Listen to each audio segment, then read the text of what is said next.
Welcome to Workplace Harassment Prevention Training for Employees. Harassment in any form is unacceptable in the workplace. In this training, we will explore both sexual and non-sexual harassment to ensure our environment remains safe, respectful, and inclusive for all. Some key concepts we'll be going over is what is harassment, what's the definition, why is it important to prevent harassment in our workplace, and what are your responsibilities in preventing harassment. So what is harassment? Non-sexual harassment encompasses behaviors that are hostile, intimidating, or abusive, but not of a sexual nature. This includes these three things on the slide: bullying, discrimination, and verbal abuse. Bullying is defined as repeated mistreatment through mocking, belittling, or undermining someone's work or ideas. Discrimination is treating someone unfairly based on their race, gender, religion, age, disability, or other protected characteristics. And verbal abuse includes yelling, using derogatory language, or making threats that can create a toxic work environment. All of these forms of harassment create harmful work conditions, impacting morale, productivity, and well-being. Non-sexual harassment is just as damaging as sexual harassment and should be taken seriously, as it can lead to long-term emotional and psychological distress for the targeted individual. So what is sexual harassment? Sexual harassment can take many forms, from inappropriate comments to quid pro quo situations, which we'll talk about in a little bit. It's all about power and control, not just sexual attraction. So the key message here is that harassment is not limited to sexual advances. Any behavior that demeans or isolates a person contributes to a hostile work environment and is equally unacceptable. Power imbalances in the workplace often occur when one person holds more authority, influence, or control over another. This could be a manager with direct power over an employee's job, a senior colleague with more experience, or even a coworker with informal influence over the office culture.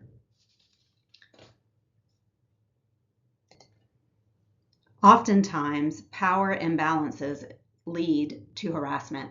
When one person holds significant power over another, such as a supervisor over an employee, the person with less power may feel unable to speak up against the unwanted behavior.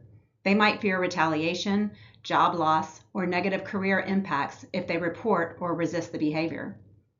Someone in a position of power might use their authority to coerce or pressure a subordinate into uncomfortable situations.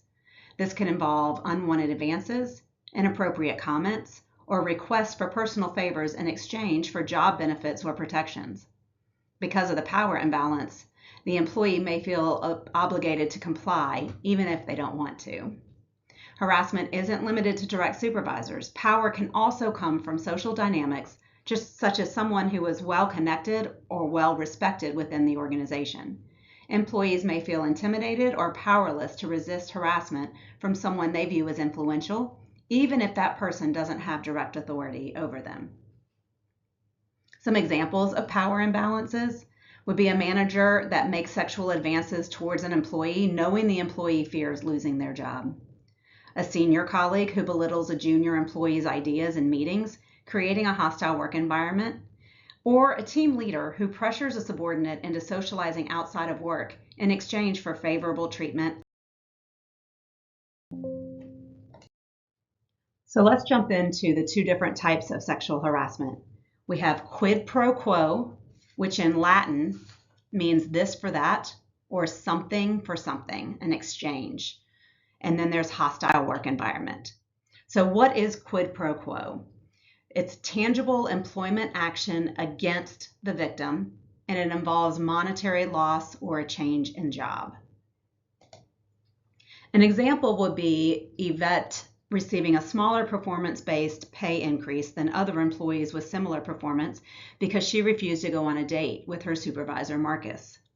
Power dynamics, again, play a crucial role in workplace relationships and can significantly influence behavior, particularly when it comes to harassment. Power imbalances often exist in professional settings, whether due to hierarchical positions, tenure, or even access to certain resources and opportunities.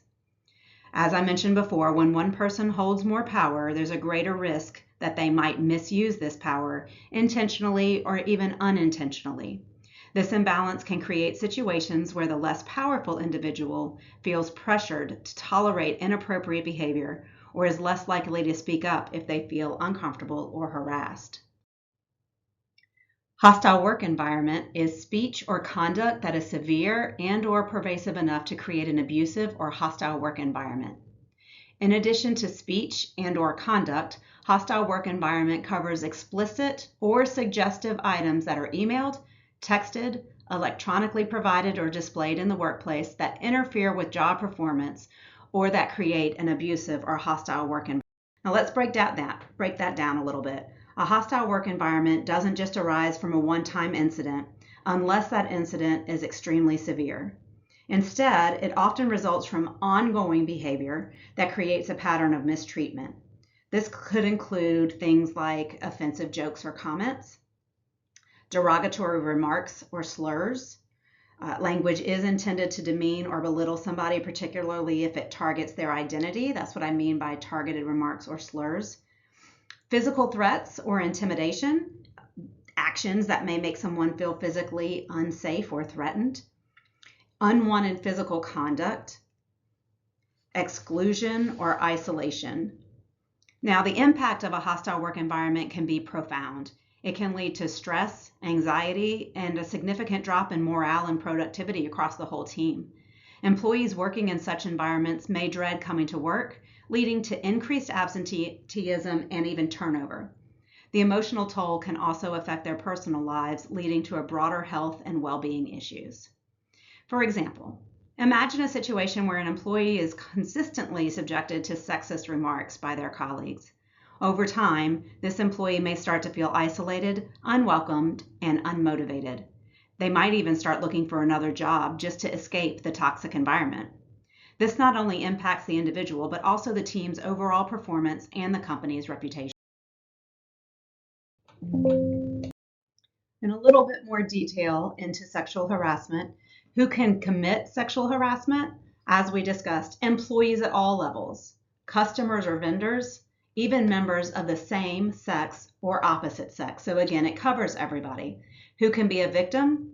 Individuals or individuals targeted by statements or actions. So either a person that you're directing it to or even someone just overhearing it.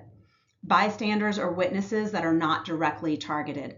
So really, who can commit sexual harassment and who can be a victim of sexual harassment pretty much comes down to anybody at the company or within the company's four walls. So how do we recognize harassment? It's not always easy because there's subtle harassment and there's overt harassment. The overt harassment is what's easier to find. Subtle harassment can be things like excluding somebody from meetings or derogatory jokes, not necessarily pointed at anybody individually. So recognizing subtle versus overt is key. We want to make sure that us as bystanders, that we encourage each other to be vigilant and proactive in identifying and addressing harassment, even if we're not directly involved.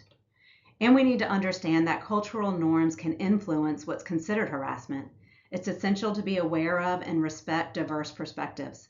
What's good for the goose isn't always.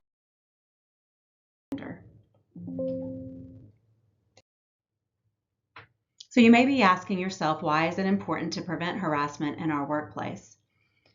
It's simple. All forms of harassment harm us all, not just the intended victim or unintended victim. The most important part of our corporate values is to ensure all employees are treated with respect and dignity. Engaging in, condoning, or not reporting harassment is in direct conflict with our values. We want to remain in compliance with Title VII of the Civil Rights Act, which prohibits discrimination, including sexual orientation and gender identity or expression. Harassment can lead to serious legal consequences, including lawsuits and fines, as well as disciplinary actions within the company. And finally, the emotional and psychological toll on victims can be severe, leading to anxiety, depression, and even career setbacks. So let's talk about a few prevention strategies. We want to make sure that we're promoting respect. Preventing harassment starts with a culture of respect. Every interaction should reflect our commitment to professionalism and inclusivity. Encourage reporting. Employees should feel safe to report harassment without fear of retaliation. We must support and protect those who speak up. And the leadership role. And I cannot stress enough the importance of leading and modeling appropriate behavior and creating an environment where harassment is not tolerated. It absolutely starts at the top. So your responsibilities when it comes to preventing harassment include promoting a culture of respect and inclusion. Everyone should feel valued and respected regardless of their background or position. We want to make sure that we're encouraging open communication.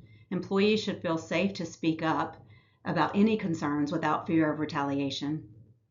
We want to make sure that we're taking complaints seriously, because when someone reports a behavior that could be considered sexual harassment or contribute to a hostile work environment, it's crucial to investigate promptly and thoroughly. Even if the complaint doesn't meet the legal standard for a hostile work environment, it's still important to address the underlying issues. And then support. We want to support the victims. In summary, any form of harassment that affects an individual's employment, unreasonably interferes with his or her work performance, or creates an intimidating, hostile, or offensive work environment is simply